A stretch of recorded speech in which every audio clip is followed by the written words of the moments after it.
Tilehurst End podcast. By Reading fans, for Reading fans. Hello everybody, welcome to the Tilehurst End podcast extra in association with the Wokingham paper. It is Friday, August the 18th, 2017. My name is Dan Wimbush, editor of the tilehurstend.com. I'm delighted to be joined for his second appearance. He's got that debut out of the way and he's back for more. Tom Crocker. Tom, welcome back. Morning, Dan. Good to get the debut out of the way and invite back for another one. So that's a good start at least, and a couple of decent performances to talk about this time as well. Absolutely. You've not done a Peter Castle or one of these youngsters that's come on for a debut and then never to be seen again. You're back for more, and it's great to have you on board. And it's great to have a win to talk about as well. Well, 4 points from 6, not so bad since last Friday. A draw with Fulham, and then a 2-1 win over Villa. Overall, good business. Yeah, I think you look at it and probably would rather have 6 points from it, given what happened against Fulham. At the start of the week, you would have definitely taken it, I think. If you had asked most of the fans, 4 points from those two would have been a good return. But obviously, if you were at the games, you know that you should have been beating Fulham, and you hope that doesn't come back to bite us later in the season. But Villa were poor, but that's not Reading's problem, and they put them to bed and played very well on Tuesday night. And 4 points now, the table's looking a lot better, and it's full of positivity, I think, going to Preston on Saturday.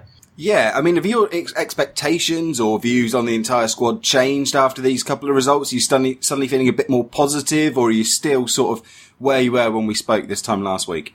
I think I said after last week that it wouldn't really change from the first game, and I think that sort of is showing why in the last two games they played really well. And I think now they obviously brought Bakuna in. I think they're maybe just 1-2 players away from being right up there challenging again. I think they've got a good solid team now. Majority of them from last season, and yeah, I don't think there's any reason, especially looking at Tuesday night, why they can't put a few more of those performances in and be up at the right end of the table again this time around.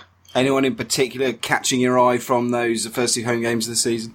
I think I had Liam Kelly as my star man from Saturday, and Hopper on Tuesday night. I think that's one of his best performances I've ever seen him playing. Unlucky not to end the game with a goal at all. Obviously forced the own goal, but he had a couple of good chances in the first half. And I think across the two games, Mo Barrow was really bright as well. He looks like a really good addition. He'll probably have a few days where he's incredibly frustrating to watch, but he's exciting to watch as well, and he runs the defences, and I think that's the sort of person Reading need, and it's an exciting addition as well. So he's been impressive, and as I say, Liam Kelly has been brilliant as well. So those two maybe would stand out for me. Yeah, what I found fascinating about Tuesday night, and I did the post-game show on Facebook Live with Handbags Harris, and we talked about this was one of those games, I think, where everybody seemed to pick out a different star man. It's one of those random sort of games where you speak to 5 different people and they'll give you 5 different men of the match. It was just a really good, I thought, just team performance. It was one of those nights where I found it really hard to sit there and say, you're an 8 out of 10, you're an 8 out of 10, but there were lots of 7s and at the very least 6s. So I think that's what's most pleasing of all. We're not seemingly reliant on one individual to drag us out of a mess. That's spot on. I was thinking on Tuesday night, why have I decided to do ratings? I didn't really know who to go for, because you can look at it from many different angles. I mean, the defence had little to do all game really, and then obviously letting a goal at the end, and you think, okay, what can you give them really? Because they didn't have that much to do, and yeah, I think all 6s and 7s is pretty much a fair reflection. I think that's near enough what I did as well. And I think last season as well, at the start of the season, there wasn't really anyone scoring the goals, and it was a very similar situation. Many players stepping up and very much a team performance. And I think you would rather have that than one man dragging you along every week. Yeah, if you own goal, he can play up front for us anytime he likes. He's a good, reliable performer, is that lad. Always a fan. I did have to laugh when they tried to give it to Popper, and it was just like, oh, come on. I suppose he wants his first home goal, but even so, there's pushing it. It's when I think, was it Mate tried to do similar last season? Was it when we beat Burton? I think. Yeah, that's it.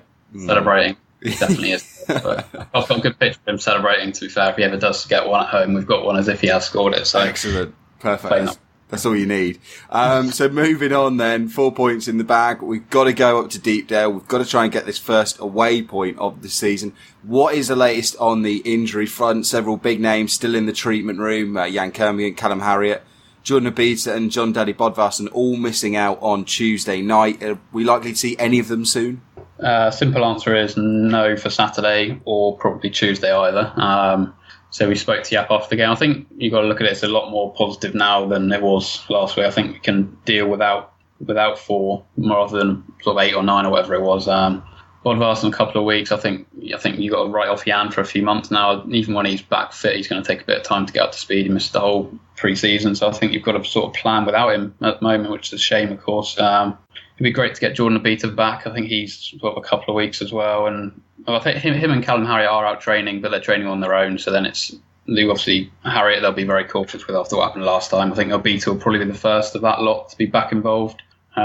Maybe Tuesday, but he said he's out training on his own, so he's obviously got to be training with the group a little while before he puts them straight back into the team. But yeah, we'll be without all 4 of them for Saturday for sure. Yeah, you wonder if they're sort of just targeting that little international break as a good time to sort of get some of those players back involved, and well, hopefully we can beat Millwall and get an extra cup game as well on the slate. Was there any word on Stephen Quinn, by the way, who just seemed to drop out of the squad? There was no hint that he'd picked up anything fresh. No mention of him. I think when you sort of look at the bench, it was just a case of they got players back fit again. It's not like they had Renamoto or Smith on the bench or anything on Tuesday. I think it's just they had players back available. They also had Bakuna in, and they maybe just wanted to scare Villa a little bit by putting him on the bench. Maybe, I'm not sure. I think he was the straight swap, I think, for Quinn in terms of the bench. And then obviously you had McCleary and Behrens back from injury, so I don't think there's anything fresh in terms of Quinn now. No, well, in a couple of weeks' time, the transfer window will slam shut. As you mentioned, Leandro Bakuna, signing this week just before the Villa game, handily in time. He was on the bench, didn't get on. That's another one through the door. That was signing number 5 so far of the summer for Stan. But is he after more, Tom? Yeah, definitely. So obviously he's did an interview with BBC and mentioned that he wants defender, midfielder and striker. I'm not entirely convinced they'll get all of them through, but obviously I spoke to plenty of people at the club on Tuesday night to see if there's anything in the pipeline. They all sort of say they expect 1 or 2 more. They say Brian Teveridden's teasing them with he's working on a big name, but I'm not sure how big that is. Maybe it's just like a really long surname. Well, that's what I was thinking, yeah. Benegorov Hesselink or someone like that.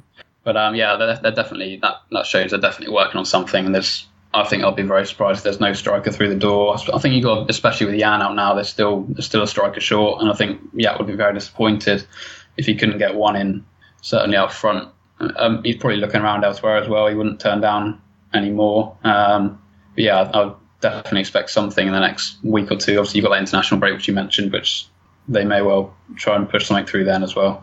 But yeah, certainly let's say a striker at the top of the list. Yeah, it was not ideal having Pala Clement sort of leading the line on Tuesday. Joseph Mendes didn't set the world alight when he led the line on Saturday either.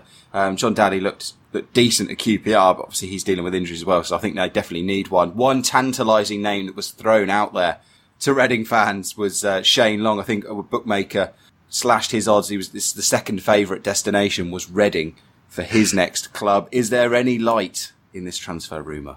I tried to get a bit of light on it from talking to people on Tuesday, and it's very much a not heard anything about it response, and I think everyone would be stunned if Shane Long turned up, to be honest. But it's a nice name to put about there, and obviously he's not first choice at Southampton, so he might well move on. But I still think he's more than good enough to play in the Premier League, and I'm sure there's clubs out there that would take him, and I imagine he's on decent money as well. So I'd say it's highly unlikely, but if he wants to join a club where he knows he'll be first choice and loved by the fans from the start, then maybe, but I can't see it in this transfer window. It will certainly count as the big name, or a long name, should we say. Yeah, hey.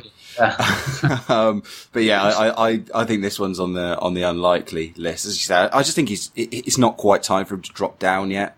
I just, he is still very much good enough to play in the Premier League. But like you say, I mean, Reading might decide that they're going to push the boat out, make a deal that financially sort of compensates him and give an opportunity. So who knows? One name linked with an exit from the Mad Stad is George Evans. Now this cropped up in the Daily Star, which, let's face it, isn't exactly the most reputable and reliable outlet out there, but suggestions that Brentford and Burton were linked with a £400,000 move for the midfielder. Any truth in this one? Again, I'd be very surprised. I think Yacht rates him very highly. He's used him in every game this season, used him a lot last season. I don't think they've even got the numbers in midfield at the moment to let him go, even with Bakuna coming in. I think the valuation that's been put on it is nowhere near enough either. I know George has taken a bit of stick. I'm actually a big fan of George Evans. I thought he did really well last season. He started maybe a bit slowly this season, but like I say, he's still been used in every game, and I can't see him, especially being sold for that sort of money to Burton. I don't think that's what George will want. I don't think that's what Yap will want either. So unless someone comes in with big money, obviously everyone is for sale at the right price, but I don't think for that sort of price there's any chance he'll leave for that now. Yeah, I got embroiled in a little bit of a Twitter discussion this week about it.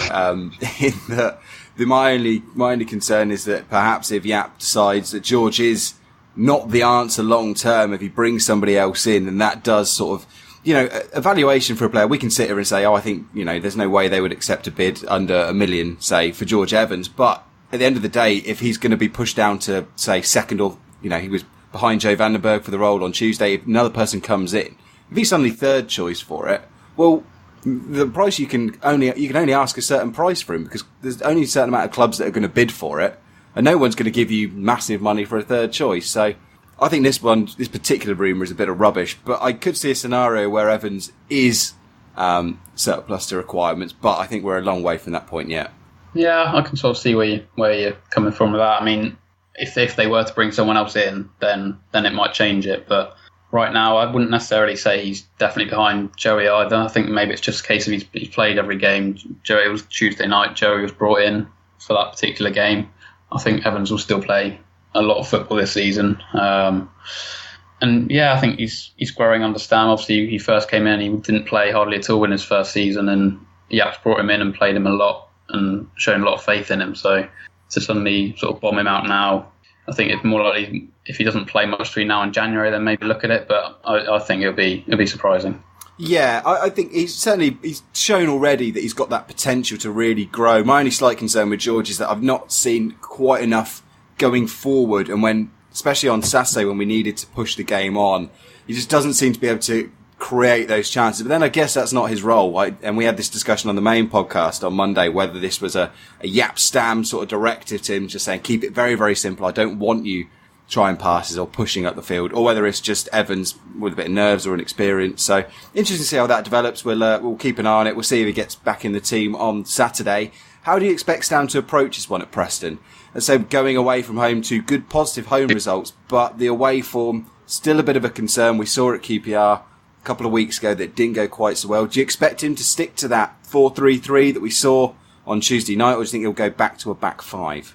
Yeah, well, obviously last season the away form was something of questionable, to say the least, and obviously the opening day was really poor as well at QPR, and we asked him about that after the game, and Stam sort of last season he sort of always said that the way to win these games is to play his philosophy of football but keep doing it better every week, and the quote he came out with after Tuesday was that he wants to play in a certain way, but if they can't win in that way, then they'll have to try and do it a different way. So I think it's a shift from him. I think that stood out for me when he said that, because he didn't really say that at all last season very often until maybe the playoffs when he did that.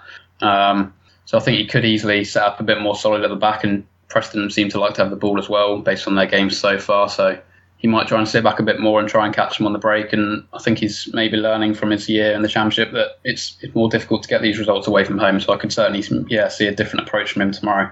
Yeah, we're up against a team that started the season very well. They picked up 4 points in the first 2 games, a good win over Sheffield Wednesday at home, and then a draw at Leeds. They did get beat by Derby in midweek, a Matty Vidra penalty, condemning them to defeat there, and they got knocked out of the EFL Cup by Accrington as well. But Deepdale, it's very, very cliche, but it is a tough place to go, and it's a place where we don't have a particularly great record either, Tom. No, he was thumped last season, and said that was certainly a warning for this season. He wasn't trying to dwell too much on it, but yeah, it's a place they didn't do very well last year, and they've got Alex Neil in now. I think he's a good young manager, and he's done and made a decent start with them. But I think if you look at it in their league game, they haven't scored from open play yet, I don't think so. That's something for Reading to take with them and try and get that clean sheet maybe. And I think it's one that they can look at and try and pick up that first away win. I think that's certainly a winnable game, albeit a tough one. Yeah, 1 win in our last 5 trips there. So chance to end that record and get back on the positive foot.